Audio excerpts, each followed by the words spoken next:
City and in the territory on west, there's just one way to handle the killers and the spoilers, and that's with a U.S. Marshal and the smell of Gunsmoke.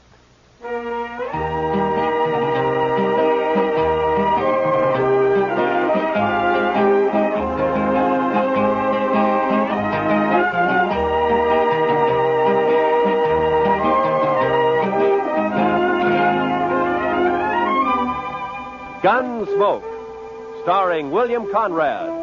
The story of the violence that moved west with young America. The story of a man who moved with it. Matt Dillon, United States Marshal.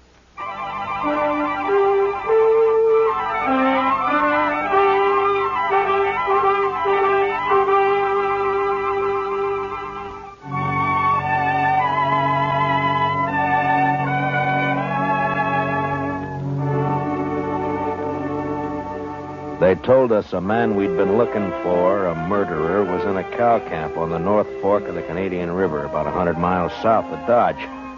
So Chester and I rode down to take a look. We found a fella there with a right name but the wrong face. So we started back. First night we camped in a dry, buffalo-rutted depression. The next morning I woke shortly after daybreak to find Chester already cooking breakfast. Morning, Mr. Dillon. Meat'll be done soon. The coffee made, Chester? That's what I need. It's boiling. I didn't make much, though. I thought I'd better save our water. You know, Chester, I'll bet right now the doc's back there in St. Louis, holed up in some fancy hotel and still asleep. That's quite a thought, sir. Yeah. Him right in the middle of St. Louis and us way out here on the prairie. I'll bet he's even got sheets on his bed. I wouldn't be surprised, Mr. Dillon. Doc said this was one vacation he was going to splurge on. He's riding the Santa Fe both ways. Huh? Well, meat's done. I cleaned off this rock here to cut it on. Oh, good.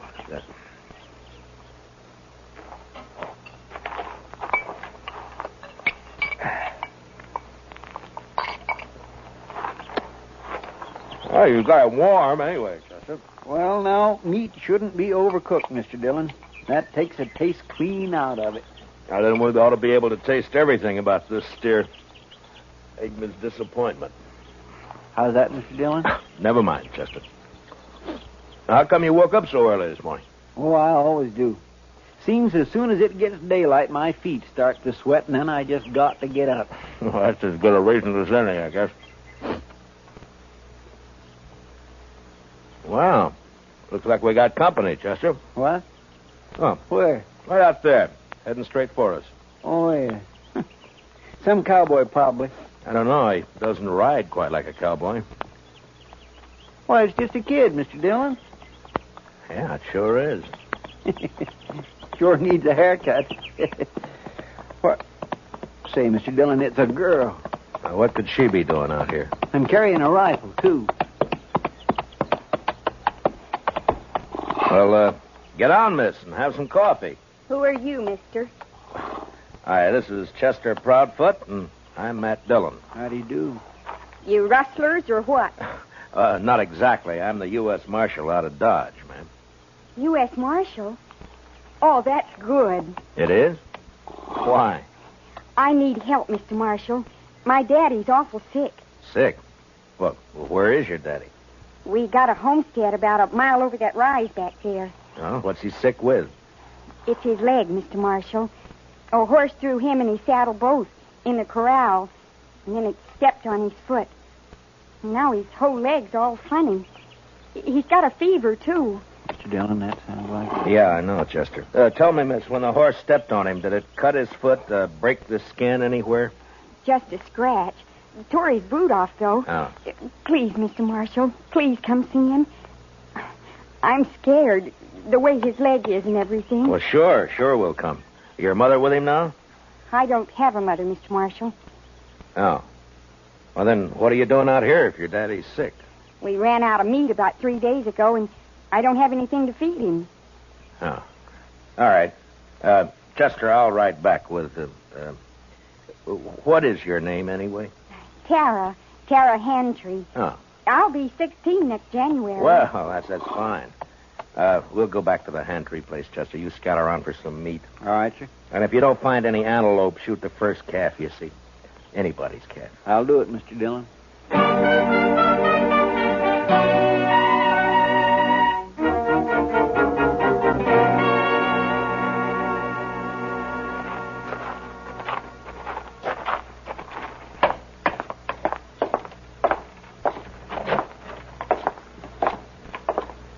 He's in the sleeping room, Mr. Marshall. No.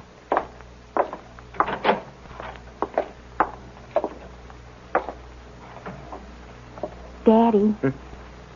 Daddy, I found a man, and he's going to help us. And, Daddy, he's a marshal, a U.S. marshal. Matt Dillon, Mr. Hantry. How are you feeling? Dillon? I've heard of you. You're from Dodge, aren't you? That's right. Well, Marshal, I ain't feeling so good. My foot don't hurt no more, but my leg is all sort of, well, it ain't pretty. I don't know much about these things, but maybe I better take a look at it anyway, huh? Sure, Marshal. There she is. All right, you can cover it up. I was in the war, Marshal. I know what gangrene is. Guess you do, too, huh? Yeah. Well, the first thing, a friend of mine is out getting you some meat, and then we'll load you in your wagon. Well, And Ben took the wagon. What? Ben Warling.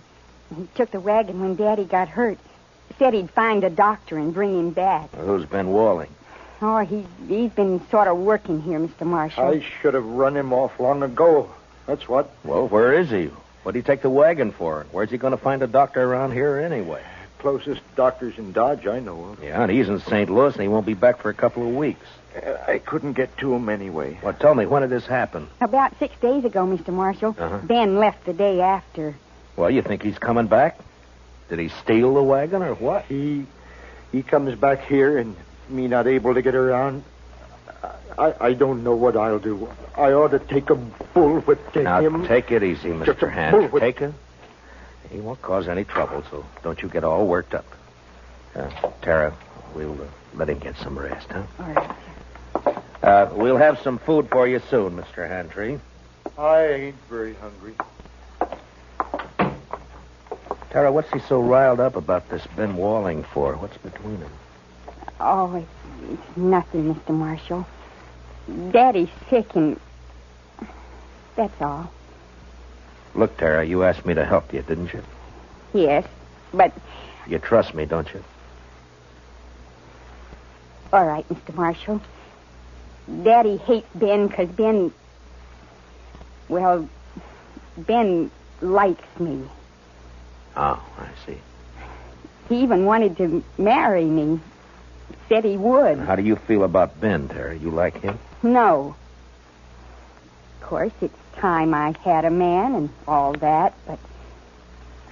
I'm afraid of Ben, Mr. Marshall. It's like there's something wrong with him. He's always sneaking around when you don't expect him. Makes me uneasy, like. Well, we won't worry about Ben now. You stay here in case your daddy wants anything. I'll go outside and wait for Chester. Mr. Marshall. I'm awful glad you're here. We'll see it through, Tara. Don't you worry. I won't. Now.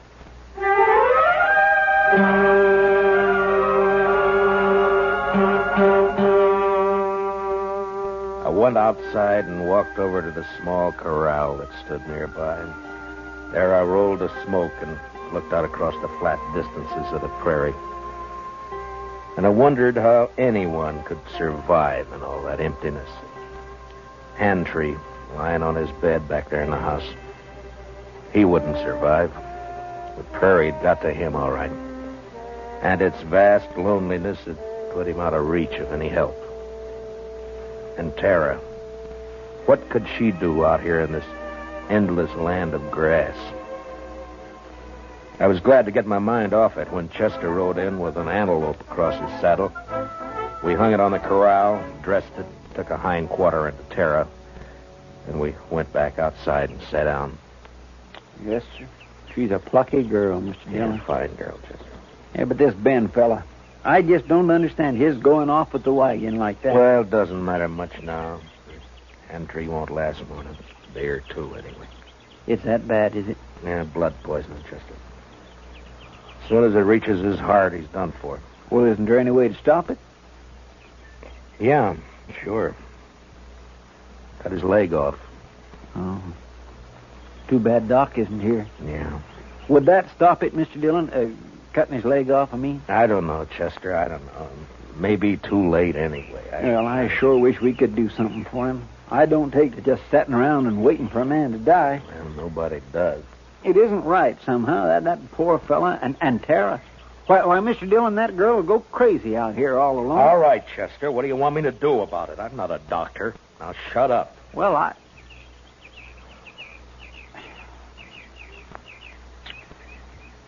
Mr. Dillon, you could do it. I know you could. Do what? Be a doctor.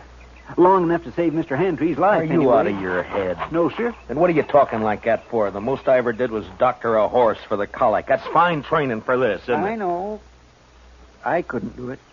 I just plain don't have the spirit. But you do. Oh, why didn't I leave you back in Dodge? It wouldn't have mattered anyway, Mr. Dillon, because you would never just stand by and let a man die. Let's go talk to him, Chester. Yes, sir, Mr. Dillon.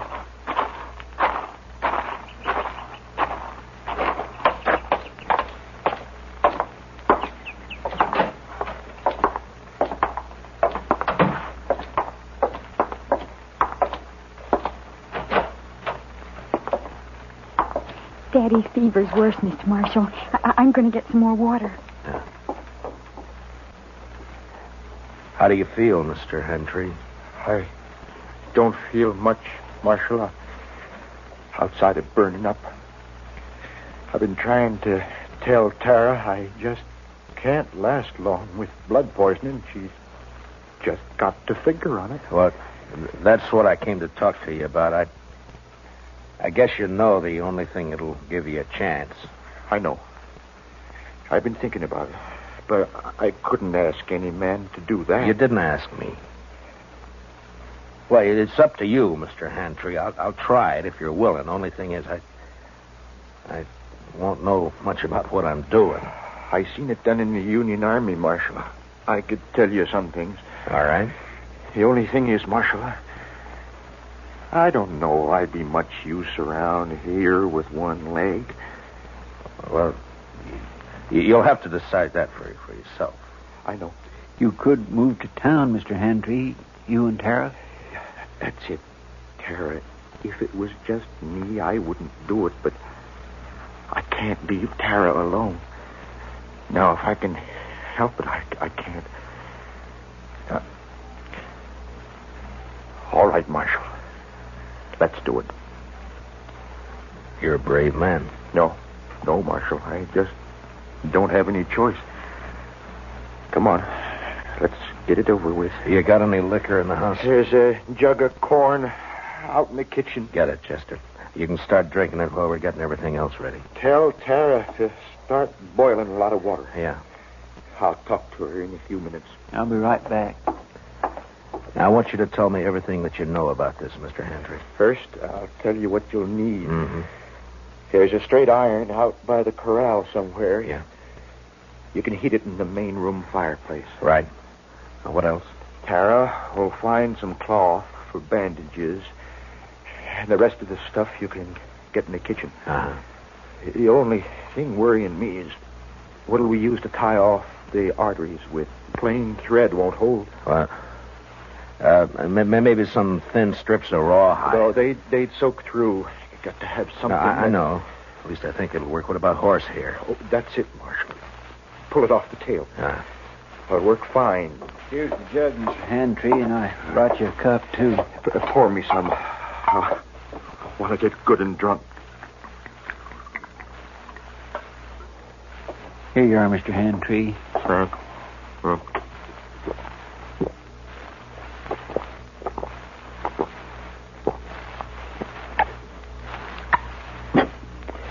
You know, I ain't been drunk in the daytime since we got the news about President Lincoln in the spring of 65.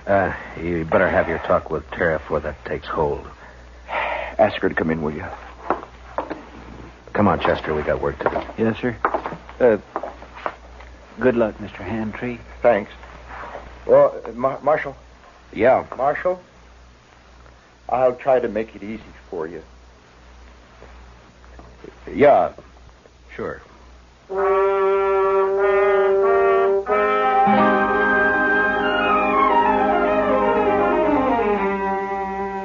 Shortly after noon, I operated.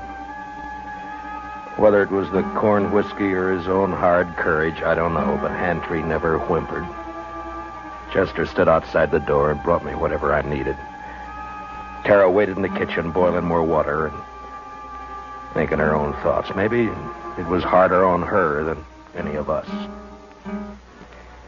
Toward the end, Handtree mercifully passed out.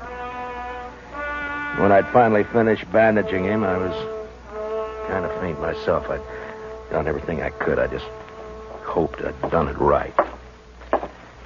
How is he, Mr. Dillon? You'll have to clean up in there, Chester. I've got to get outside for some air. Yes, sir, I'll do it. And put that fire out. It's hot enough around here. I don't know how you did it, Mr. Dillon. Tara? Tara, will you come on outside for a while?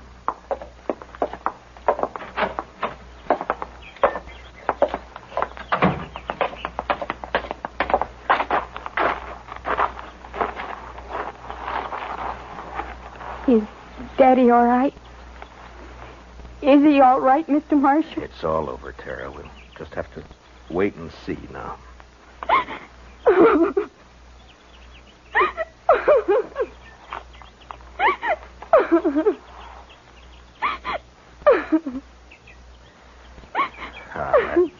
There now, Tara.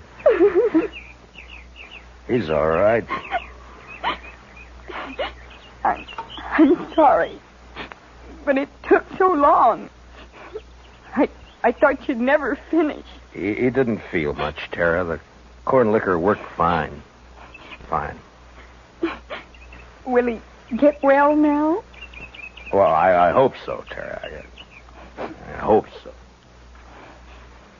Mr. Marshall, are you going to wait and see? Oh, now, Tara, you don't have to worry about that, Chester, and I'll be here as long as you need us. I just wanted to be sure. Can I go see Daddy now? Well, as soon as Chester comes out, Tara, then you can. All right.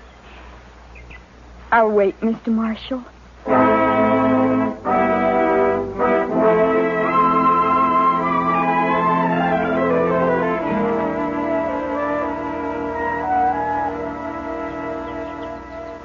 It beats me, Mr. Dillon, how he can just lay there so quiet and peaceful. It's only been 4 or 5 hours, Chester. The liquor hasn't worn off yet. He drank nearly the whole jug. No, he needed it. Say, Mr. Dillon, look yonder. Huh? Somebody coming with a wagon. Oh, yeah. It's probably that Ben Walling they were talking about. I'll bet that's who it is, all right. Wonder what he'll have to say for himself.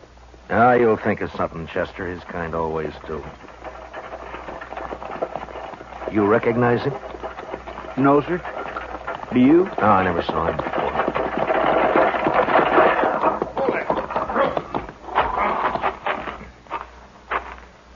Hello? What are you doing here? You Ben Walling? How'd you know? The Handtrees, they've been wondering about you. Oh, yeah, sure. How's old Handtree, anyway? He's all right. He is, huh? You've been gone a long time, Ben. Where were you? I don't know you, mister, but you sure ask a lot of questions. You can answer them one at a time. Now, where were you? Who are you anyway, mister? I'm a U.S. Marshal. Ain't no U.S. Marshals around here. There is now. Generally, I'm in Dodge. Your name Dillon? It is. Well, what are you doing here, Marshal? Tara ran into us, asked us to help. Seems the only able-bodied man around here took off in a wagon. I went to fetch a doctor. Is anything wrong in that? Not at all. Where is he? Well, first night the horses ran away, and I've been chasing them ever since. I didn't catch him till this morning. And then I've been gone so long, I thought I'd better get back to you right away. I was worried about Tara and old Hantry, of course. I see. Well, you better get your horses unhitched, Ben. You can see Tara later. She's in with her father now. Gonna be all right, huh? I was kind of worried about that foot. Looked to me like it might have poison in it. It did. What do you mean it did? I took his leg off about noon today. You what? Mr. Dillon did it all by himself, just like a regular doctor. Oh, but how'd you know what to do? You might have killed him. Somebody had to do it, Ben. It's a sure thing Tara couldn't. You're blaming me, ain't you? Well, I did everything I could. Didn't my fault those blasted horses run off. Antray's pretty sick, Ben. I wouldn't bother him for a day or two if I were you. Oh, I won't bother you. Oh, now look, Marshal. You can leave now. I'll handle everything here. We'll leave. As soon as Hantry's able to take care of himself again. All right, stay as long as you like. I don't care. Mr. Dillon, Yeah. I think that Ben is a no-good liar. You're right on both counts, Chester. And I'll tell you something else. You see that saddle over there? Well, that belongs to Mr. Hantry. Yeah, I know. I looked at it this noon. Somebody cut the cinch strap on it. Cut the cinch strap. Mm-hmm. No wonder that bronc bucked him in the saddle off both. Well, do you think Tara did it? Oh, my goodness gracious, no, Mr. Dillon. Tara'd never do a thing like that to her own... It was Ben, wasn't it? That'd be my guess. He figured the old man would get hurt, maybe killed. Why, sir? So he'd have a free hand with Tara. Why, is that low down... Mr. Dillon, let me arrest him. Not yet, Chester. There's plenty of time. All right, sir. I'll wait.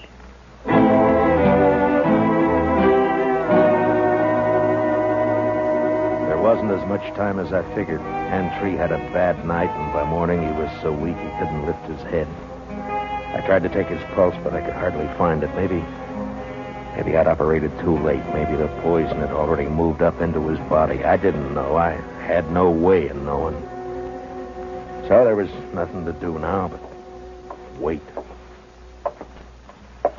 Want some more coffee, Mr. Dillon? Yeah, thank you, Chester. We'll fill it up, huh?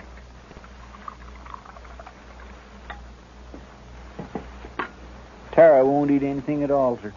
She just sits there by his bed, hasn't slept a wink I know of. Well, it's her father, Chester. He's all she's got. I never thought much about it before, Mr. Dillon, but seeing Tara, I kind of wish I had a daughter. You'd have to change your profession if you were going to take care of a daughter, Chester. Why, I don't have any profession, Mr. Dillon. Oh, Mr. Marshall. Yeah, what is it, Tara? Please come. Daddy wants you. I think he's... You better come too, Chester. Yes, sir.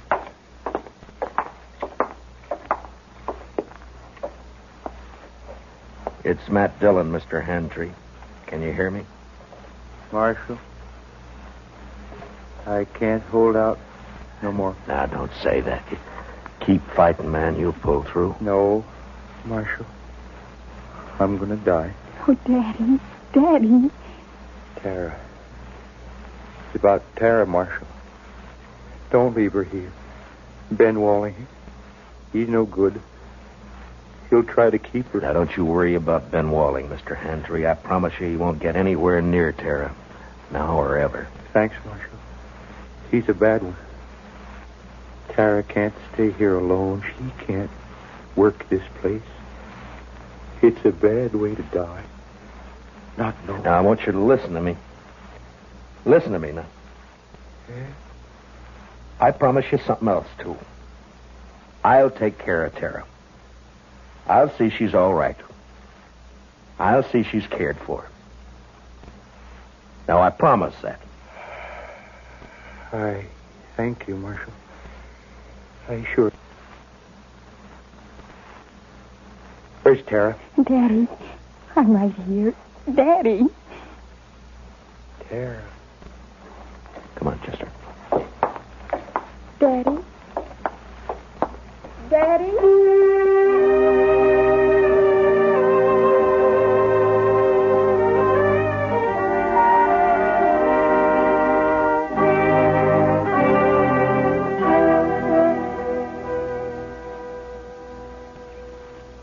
I don't know, Mr. Mr. Dillon, I don't think they'd have made out on this place anyway. Why not, Chester? Well, there just isn't enough water. That one little old spring is all they've got. Well, if they had a lake, it'd still be too much for Tara.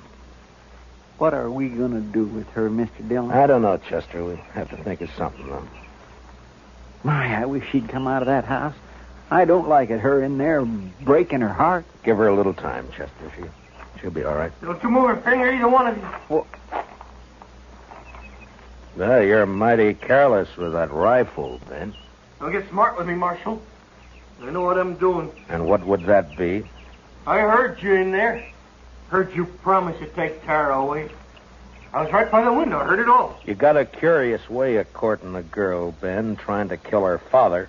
Yeah, and I saw you yesterday looking at that saddle, but I didn't kill him, Marshal. You did. that's a lie, Ben Walling, and you know it. shut up. I won't shut up.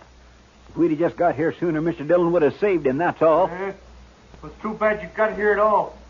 Because you're going to die for it.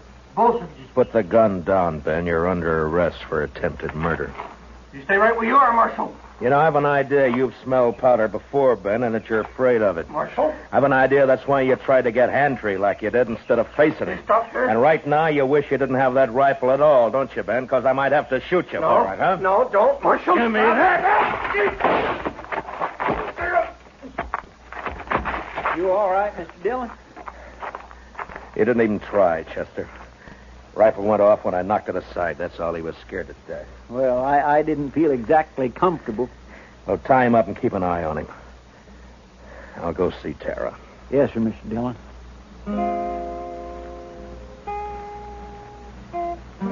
Late that evening, we buried Hand-Tree out on the prairie, out in back of the little homestead.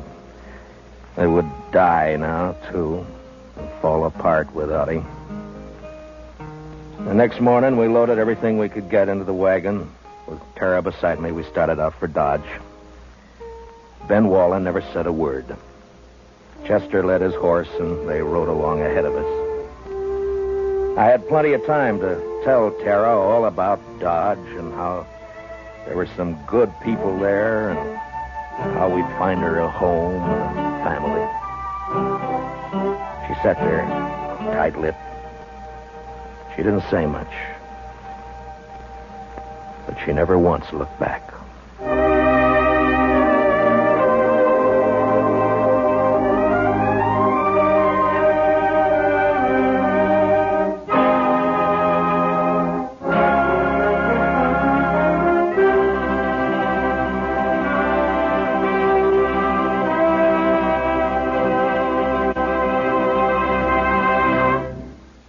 Gunsmoke, transcribed under the direction of Norman Macdonnell, stars William Conrad as Matt Dillon, U.S. Marshal. Tonight's story was specially written for Gunsmoke by John Meston, with music composed and conducted by Rex Corey. Featured in the cast were John Daner, Sammy Hill, and Larry Dobkin. Parley Bear is Chester.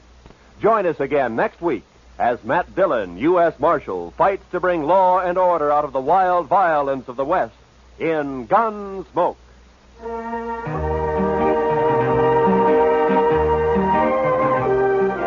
In case you didn't know, Jack Benny and his gang begin their new season tomorrow night. Jack, Mary, Don, Dennis, and Rochester welcome a new member to the team, the head man of CBS Radio's Club 15 show, Bob Crosby. Roy Rowan speaking. Remember, the top dramatic show of them all, the Lux Radio Theater, is heard Monday nights on the CBS Radio Network.